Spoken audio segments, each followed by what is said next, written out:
¿Qué tal amigos? ¿Cómo se encuentran? Sean una vez más bienvenidos a su canal El Libro Dorado. Como en programas anteriores estábamos tratando acerca del simbolismo de la serpiente, ahora en este episodio nos toca hablar acerca del dragón. Símbolo que a partir de él surgen otros símbolos y con el cual nos ayudará a reconstruir el mundo antiguo. Y para recordarles que si les gusta este contenido, por favor no olviden suscribirse, darle like o compartir. Y dicho todo esto, comencemos.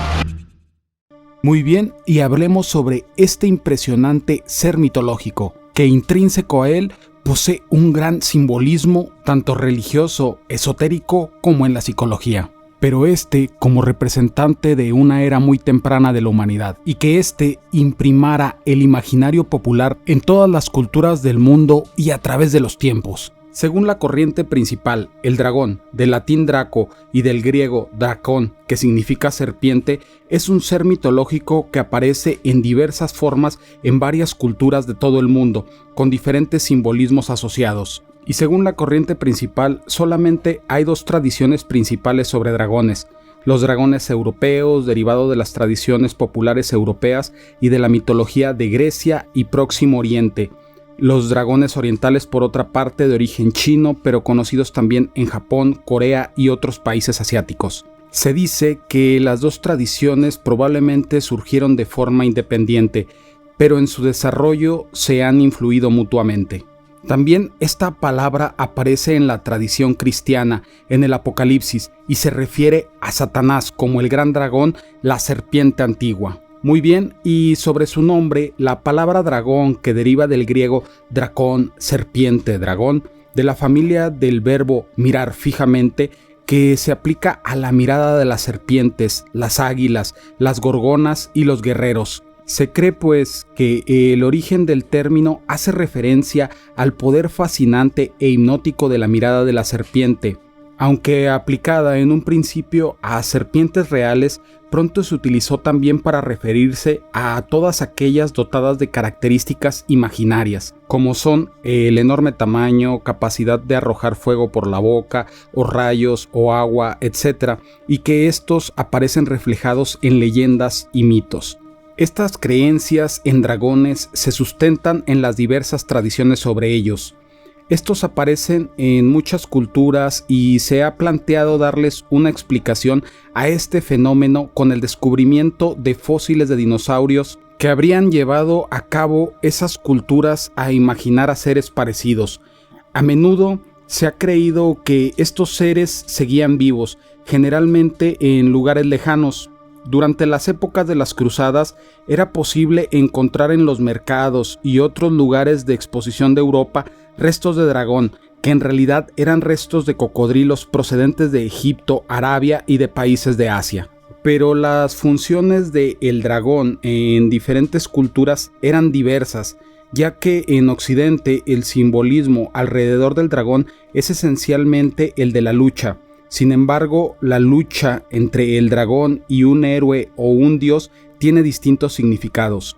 En estos míticos combates, el dragón asume dos papeles, el del devorador y el del guardián, que tienen finalmente una sola raíz: el de un ser cósmico en espera, cuya acción implica la muerte o nacimiento de un orden universal. Así, en un principio los dragones fueron devoradores de dioses. En algunos mitos se refieren a estas criaturas como la causa de los eclipses, por ejemplo, o sus enemigos en el caso de Apophis y Pitón, enemigos del sol. Posteriormente los dragones fueron fuerzas a las que se les ofrecían doncellas en sacrificio. No tardaron en concebirse como devoradores de hombres. De todos modos, ese papel no se aleja del de guardián, que implica la espera y el mantenimiento de un orden que preludia una reinvención del universo o un descubrimiento de un lugar sagrado. Justamente porque son guardianes de algo sagrado, simbolizan el puente a otro mundo, la prueba de todo héroe. Y como había mencionado, dependiendo la cultura varía lo que sería su significado, ya que para los chinos y los japoneses los dragones tienen un carácter benévolo. En la mitología persa el dragón era un tema muy complejo, y aunque este haya variado a lo largo de la historia, como por ejemplo entre los romanos típicos representados del occidente antiguo, el dragón era considerado un símbolo de poder y sabiduría. Para la cultura cristiana, el dragón simboliza el mal y la destrucción. Se convierte en un animal al que hay que eliminar. Existen varios ejemplos, como el del arcángel San Miguel luchando contra un dragón, o el dragón que se revuelve contra la lanza de San Jorge. Entre las distintas culturas de diversos pueblos, este animal mitológico está cargado de una significación emblemática. Por lo tanto, no existe tan solo un concepto simbólico de él. Pero lo cierto es que existen muchos significados emblemáticos de gran importancia referidos a esta criatura. Por ejemplo, en Oriente, en el Enuma Enlil, una epopeya escrita alrededor del 2000 AC, la diosa Tiamat era un dragón que simbolizaba los océanos y comandaba las hordas del mal, cuya destrucción previa era necesaria para crear un universo ordenado. Y aquí es donde entra uno de sus más antiquísimos simbolismos, sabiendo que para el hombre antiguo el símbolo del espacio exterior estaba simbolizado para ellos como un inmenso océano. Y Tiamat podría haber sido lo que fue la espiral de la galaxia o la constelación de Hidra, que un poco más adelante hablaremos sobre ella. Pero esto es simplemente una transliteración de un símbolo antiguo, ya que la raíz de este símbolo sería lo que es la serpiente. Y como ya habíamos tratado en informes anteriores, la serpiente está presente alrededor de todo el mundo en todas las culturas. Aunque el origen de estos símbolos, como otras tantas bestias fabulosas y quiméricas, son fruto de la imaginación de los hombres, creadas para plasmar la naturaleza humana, el amor, la crueldad, el valor, el miedo, etc. Y para tratar de explicar los fenómenos naturales como son las tormentas, las sequías, las inundaciones, terremotos, ciclos del sol, la luna, etc. Es tal vez por ese toque fantástico que a menudo la frontera entre el mundo real y la fantasía no se distinguen. Y ya como había mencionado antes, muchos estudiosos sobre el tema del dragón afirman que la creencia generalizada de la existencia de estos seres míticos alrededor del mundo se debe a los cráneos de los dinosaurios o grandes lagartos que se han encontrado a lo largo de la historia, e incluso huesos de otros animales como esos encontrados en grandes cuevas y cavernas. De ahí que se extienda la creencia de la existencia de estos seres mágicos ya extintos que poblaron cielo, tierra y agua hace muchos años, los cuales por su condición excepcional acabaron siendo elevados a la categoría de seres mágicos o incluso de dioses, entrando de lleno en las leyendas humanas alrededor del mundo. También ayudó a alimentar esta creencia la visión de los meteoritos cruzando el cielo nocturno y que parecían venir del mar adentro, lo cual explica que a pesar de que normalmente eran seres que escupían fuego y a menudo se relacionan con el agua. Y este, a mi parecer, es un punto muy importante, ya que como veníamos viendo en informes anteriores acerca del diluvio universal y de las culturas prediluvianas, habíamos mencionado una cultura previa o raíz con una creencia común que era la serpiente, y que otra creencia que se esparcía por todo el mundo era el diluvio universal. Sumando a esto la glaciación, habíamos creado hipótesis sobre un pasado común en la humanidad. De que hablamos de que el catástrofe acerca del diluvio y la glaciación quizás fue ocasionado debido a un meteoro. Quizás durante ese desastre natural, restos que quedaron del meteoro seguían lloviendo alrededor de la Tierra, lo cual al hombre de esa época le parecía que escupía el cielo fuego. Esta teoría de los dragones meteorito tienen como curiosidad la historia celta en la cual el padre del rey Arturo, Uther, adoptó el sobrenombre de Pendragon, cabeza de dragón, después de ver un cometa en forma de dragón. La capacidad para volar que los humanos le hemos dado a los dragones también podría tener relación con esta visión de los cometas, ya que no todos los dragones tienen alas y a pesar de ellos muchos vuelan. Y las representaciones más primigenias de los dragones eran deidades que se le atribuían 7 cabezas, como por ejemplo en petroglifos que fueron hallados en Siberia muestran una criatura de 7 cabezas y aparentemente de un tamaño enorme, y que debido a sus características se asemeja a una hidra, ese mitológico monstruo de 7 cabezas. También, gracias a este simbolismo, prestamos atención a la Ménora que se describe en la Biblia. También después de estudiar el panteón azteca se encontraron imágenes casi idénticas de otra criatura de 7 cabezas de serpiente. Esta imagen se puede encontrar en templos antiguos en todo México. En resumen, es una criatura con 7 cabezas de serpiente. Una adición interesante a esta historia es la existencia de una deidad azteca de la fertilidad llamada Chicomecoatl. Su nombre traducido significa 7 serpientes. Y sin embargo, eso no es todo. Existen también correlaciones interesantes en el hinduismo. Hay una diosa de la fertilidad que a veces se representa con una mujer cuya cabeza está rodeada por 7 serpientes. Se le llama la diosa Manasa.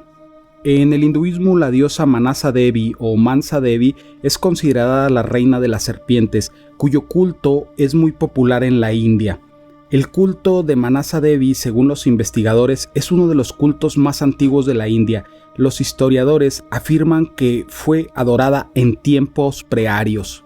En Eurasia, la deidad de 7 cabezas también fue adorada por los asirios y los sumerios, quienes llamaron a la serpiente Mushman. Después de todo, la mitología griega también cuenta la historia de la hidra de Lerna, asesinada por Hércules. El nombre de la hidra está asociado con el agua. En la mitología indoeuropea, las serpientes y los dragones eran los guardianes del agua. El héroe debía derrotarlos para liberar el agua y devolver la fertilidad a la tierra. Aquí no hubo rastros después de la deificación de esta criatura, aunque quizás esto se debió a la demonización de los panteones hostiles o a la política pública griega. Sin embargo, aquí surge la pregunta, ¿por qué los nómadas adoraban a una deidad de 7 cabezas? Desde la antigüedad, la gente conoce la constelación de Hidra, cuyo pico está formado por 7 estrellas brillantes. Y como habíamos mencionado antes, en el mito de Enuma Enlil, quizás ella era Tiamat, ya que según los nómadas fue el dragón celestial el que creó la Vía Láctea. Las historias sobre la diosa madre podrían darse el estatus de creadora del mundo en su conjunto. Por supuesto, hay quien también realiza un análisis literal de estas leyendas. Entonces, el concepto de la diosa estrella asociado con las cabezas de serpientes puede causar asociaciones con los famosos Anunnaki sumerios y las teorías de los paleocontactos asociados con ellos. Y hablando sobre la Hidra, la constelación, esta es la más extensa de las 88 constelaciones modernas y fue una de las 48 constelaciones registradas en el siglo II por el astrónomo Ptolomeo, comúnmente representada como una serpiente acuática.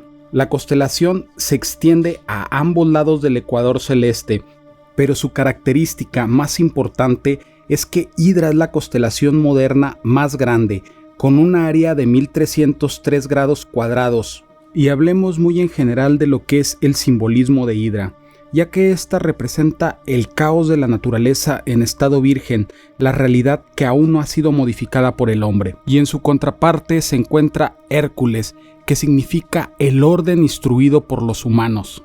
Hacia el siglo I de nuestra era, otro escritor latino llamado Estacio emplea en su poema épico Silvias la expresión multitudo Hidrae, multitud de la hidra, para referirse a la gran cantidad de cabezas de dicho monstruo mitológico.